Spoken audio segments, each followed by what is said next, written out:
Çin alaqadarî em bêjin streseke mezin li belev ne her car di zarok di mezinan de cana zarok de jî dibe ku zarok duranê xwe dijîn sebebên wê û ji ber çi pirsgirêkan ev çê dibe niha xebera xwe de em ê vêyekê bibînin hevala me Henife Islanmaz li ser vêya xebat kiriye.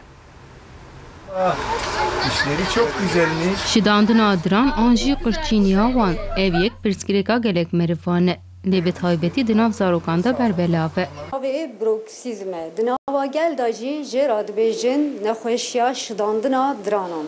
Di gelek zarokadan tê dîtin lê malbat pê nahîsin. Ji bo malbatxeya wan ji vê nexweşiyê hebe divê dema ku zarokê wan bi şev di xewda ve wan taqîb bikin û wan kontrol bikin. zaruka hote zaruk saatkin ya stres ya da tişek de biran ya xewda tişek binin olsa uçağı diran dijdine bir şey gene de dijdine Malbat gühne dinêjî ev problem tesir elmezin buna zarokan jî dike. Duz dibe. Uçağı çağda diran eş digre. Yani değişi yani. Uçağı zav envejadijim mine kot ke seri radbe. Uçağı diran dişemre. Hote xarın xo ve xarın xo ava cemdi ve xarına ka gelim. Ko bu xo uçağı diran wan değişi. Zu zavtır kurmiş dibe. Hote ko mine tabakayı ko seri radbe uçağı kurma zu zavtır zu kurmiş dibe. Uçağı ziraat de goş dibi. Uçağı ko zede kavvet vere yani ziraat de histivi. Zede yani çenayı çocuk mine, çenayı ziraat divine. Bu gelişme avcı tabii ki göre edna bir dereng mine. Şidandın adiran dibe ku ji ber stres û nexweşiyan kronik be. Şidandına peşik o despetke bir stresle despetke.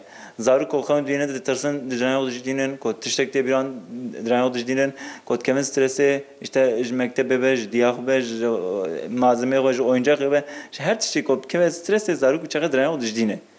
Yani tedavi hoji de bave yani Ji ber ku li ser mezin bûna zarokan bandorê dike pisporbûna zarokan plaqên diranan pêşniyaz nakir. Divê malbat zarokên xwe bibin doktor û wan bi şev tim kontrol bikin ku heta ev nexweşî xilas bibe. Hem kontrol bikin hem de diyavan baviyan ko bir şey razın zaruk nizanim ko çitke rastı hem tevcih sanım bir şey hem zanim çipkin jberu hem diyavan baviyan dicik canan kontrol bikin çıkar dirane ko dijine najdine ko bijdine u işiyarken bravara biray ko dirane ujan diye ko çene kusa bikin bakam meh gittim meh usa ko le takip bikin jera bejin u çağı zaruk idi him bive u çağı dirane hoş najdine. Yani tiştek o kevesevan görevan diyavan baviyan karavan tedavi yani.